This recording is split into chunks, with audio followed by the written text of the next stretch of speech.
Hello, friends. You know about Piaget's statement that is, development precedes learning. But do you know about the one psychologist who said exactly opposite to Piaget? That is, learning precedes development. Yes, he is Lee Vygotsky. He is social constructivist. So today GPSTR ಮತ್ತು HSR ಎಕ್ಸಾಮ್ಸ್ಗೆ ಅತ್ಯಂತ ಪ್ರಮುಖ ವಿಷಯವಾದ ಲಿ ವೈಗಾಟ್ಸ್ಕಿಯವರ social cultural theory ಬಗ್ಗೆ ಕಲಿಯೋಣ. ಹಾಗೆ ಇದನ್ನ ಸಾಮಾಜಿಕ ರಚನಾತ್ಮಕ ಥಿಯರಿ ಎಂದು ಕರೀತಾರೆ. ಸೋಷಿಯಲ್ ಕನ್ಸ್ಟ್ರಕ್ಟಿವಿಸ್ಟ್ ಅಪ್ರೋಚ್ ಅಂತಾನೂ ಕರೀತಾರೆ. So let's not waste time and start our session with Vygotsky. Lev Vygotsky was a Russian psychologist who lived a short but impactful life from 1896 to 1934, and he believed that social interaction is the primary cause of cognitive development.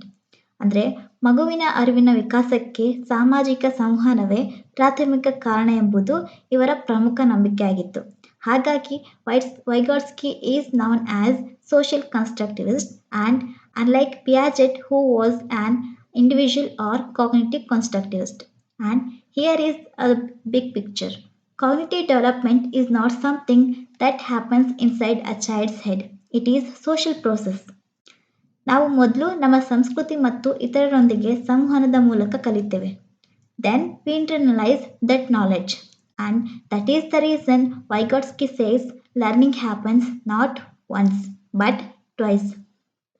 First, we learn at social level, and it is called as interpsychological.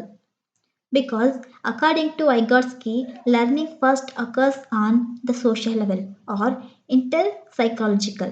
This is the learning that happens between the people. ಅಂದರೆ ವ್ಯಕ್ತಿಗಳ ನಡುವೆ ನಡೆಯುವ ಸಂವಹನದ ಮೂಲಕ ಉಂಟಾಗುವ ಕಲಿಕೆ ಇದಾಗಿದೆ. ಹಾಗೆ once that social interaction happens the child moves to individual level or intrapsychological level. This is the learning that happens inside the child. ಇಲ್ಲಿ ಕಲಿಕೆಯು ಮಗುವಿನ ಒಳಗಿನ ಆಲೋಚನೆಯಾಗಿ ಪರಿವರ್ತಿತವಾಗುತ್ತದೆ. So that is why Vygotsky said learning happens twice. Now let's move to the most important three topics given by Vygotsky.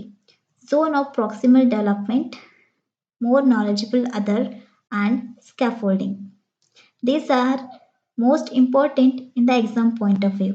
So let's look at each one in detail. Look at this circle. Here in the center, this is what I can do alone. ಅಂದರೆ ಮಗು ಸ್ವತಃ ಮಾಡಬಲ್ಲ ಕೆಲಸಗಳು. The outer ring is beyond my reach. ಹೊರಗಿರುವುದು ಮಗುವಿಗೆ ಮಾಡಲು ಸಾಧ್ಯವಾಗದ ಕೆಲಸಗಳು.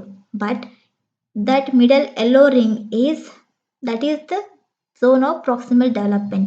It is the learning zone, the gap between what a learner can do alone and what they can do with the help. ಮಗು ಸಹಾಯವಿಲ್ಲದೆ ಮಾಡಬಲ್ಲ ಮತ್ತು ಸಹಾಯದೊಂದಿಗೆ ಮಾಡಬಲ್ಲ ಕೆಲಸಗಳ ನಡುವಿನ ವ್ಯತ್ಯಾಸವೇ ಈ ಸಮೀಪಸ್ಥ ವಿಕಾಸದ ವಲಯ. To simply put, ZPD ಅಂದರೆ zone of proximal development is where the magic happens. ಇಲ್ಲಿ ZPD ಎಂಬುದು ಕಲಿಕೆ ನಡೆಯುವ ವಲಯ. ಮತ್ತು ಇಲ್ಲಿ ಶಿಕ್ಷಕರ ಪಾತ್ರ ಏನಂದರೆ ಟು ಐಡೆಂಟಿಫೈ ZPD, ಆ ವಲಯವನ್ನು ಗುರುತಿಸುವುದು, ಹಾಗೆ ಮಾರ್ಗದರ್ಶನ ನೀಡುವುದು ಮತ್ತು ಕ್ರಮೇಣ ಆ ಸಹಾಯವನ್ನು ಕಡಿಮೆ ಮಾಡುವುದು.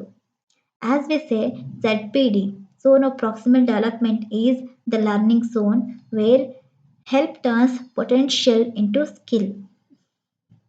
Next, now I will ask you one question. Who helps the child in the ZPD? Yes, the more knowledgeable other. He is anyone who has a better understanding or higher ability level than the learner for a specific task. ಒಂದು ನಿರ್ದಿಷ್ಟ ವಿಷಯದಲ್ಲಿ ಕಲಿಯುವವರಿಗಿಂತ ಹೆಚ್ಚು ಜ್ಞಾನ ಅಥವಾ ಸಾಮರ್ಥ್ಯ ಹೊಂದಿರುವ ಯಾರನ್ನಾದರೂ MKO ಎನ್ನಬಹುದು. Remember that an MKO is not just teacher. ವಿಷಯವನ್ನು ಚೆನ್ನಾಗಿ ತಿಳಿದಿರುವ ಸಹಪಾಠಿ ಅಥವಾ PS ಅಥವಾ ಸ್ನೇಹಿತ ಕೂಡ ಆಗಿರಬಹುದು. ವೈಗಾಟ್ಸ್ಕಿ ಪ್ರಕಾರ ನಾವು ಒಬ್ಬರಿಂದೊಬ್ಬರು ಕಲಿತೇವೆ. ಹಾಗೆ MKOs can be parents, siblings are like computers and educational apps.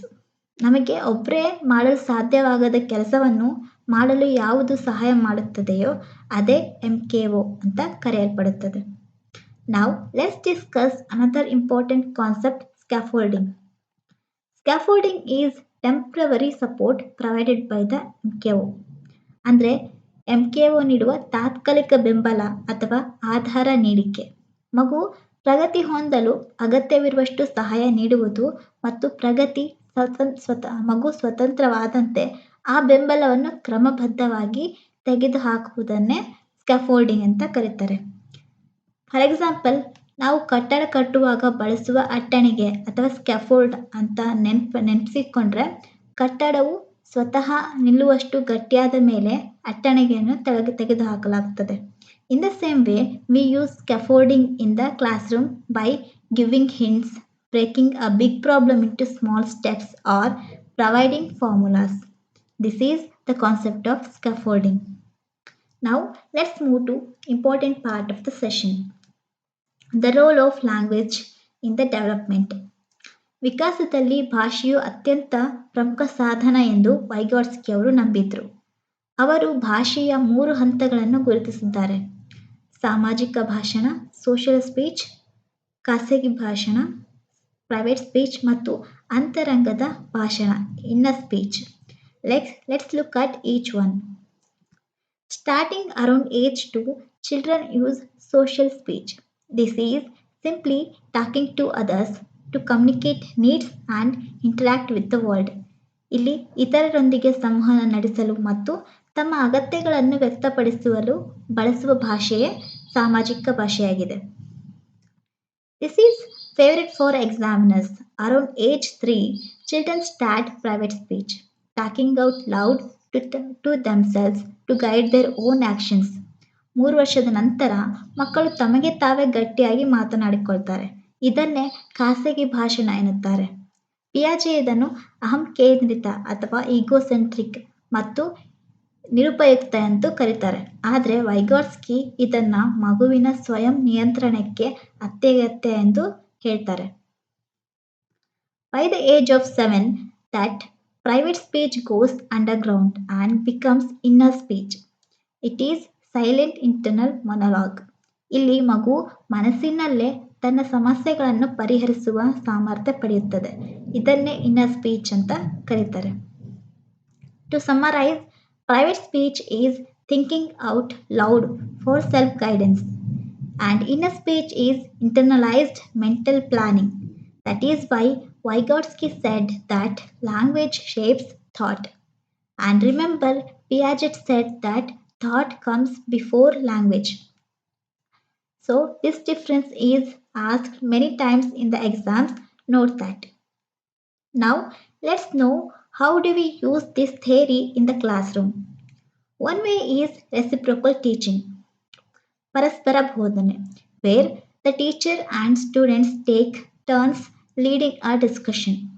ಇಲ್ಲಿ ಶಿಕ್ಷಕರು ಮತ್ತು ವಿದ್ಯಾರ್ಥಿಗಳು ಸರದಿಯ ಪ್ರಕಾರ ಚರ್ಚೆಯನ್ನು ಮುನ್ನಡೆಸುತ್ತಾರೆ.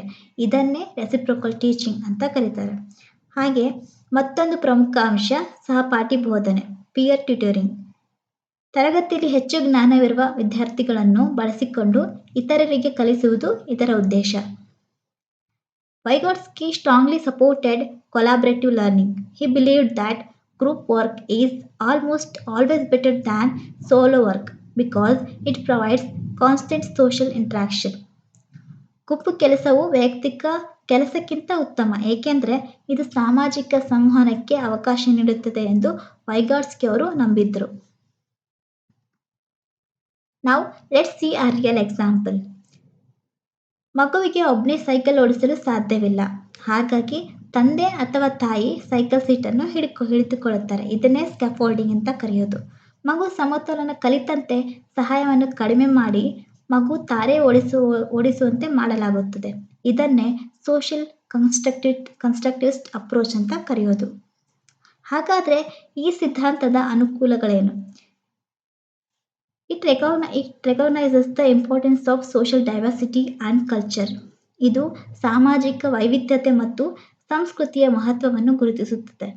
ಹಾಗೆ it is also incredible practical for classroom teaching. ಹಾಗೆ ಇದು ಶಿಕ್ಷಕರಿಗೆ ತರಗತಿಯಲ್ಲಿ ಅನ್ವಯಿಸಲು ಬಹಳ ಪ್ರಾಯೋಗಿಕವಾಗಿದೆ. Though the theory is perfect, critical says, critics says Vygotsky didn't focus enough on biological or genetic factors as much as Piaget, and the ZPD concept can be vague and hard to measure. ಇಲ್ಲಿ ಇದು ಶಿಕ್ಷಕರಿಗೆ ಆ, ತರಗತಿಯಲ್ಲಿ ಈ ZPD ವಲಯವನ್ನು ನಿಖರವಾಗಿ ಅಳೆಯುವುದು ಕೆಲವೊಮ್ಮೆ ಕಷ್ಟವಾಗಬಹುದು. ಹಾಗಾಗಿ ಇದು ಕೂಡ ಕ್ರಿಟಿಸಿಸಮ್ ಅಂತ ಕರೆಯುವುದು. So this is about Vygotsky theory, and remember the important points I told you, because these are most asked keywords in the exams. And don't miss our next video where we cover the top 30 repeated questions on Vygotsky for GPSTR and HSTR 2026 exams. And also subscribe to the Calm Educator for more videos on GPSTR and HSTR exams.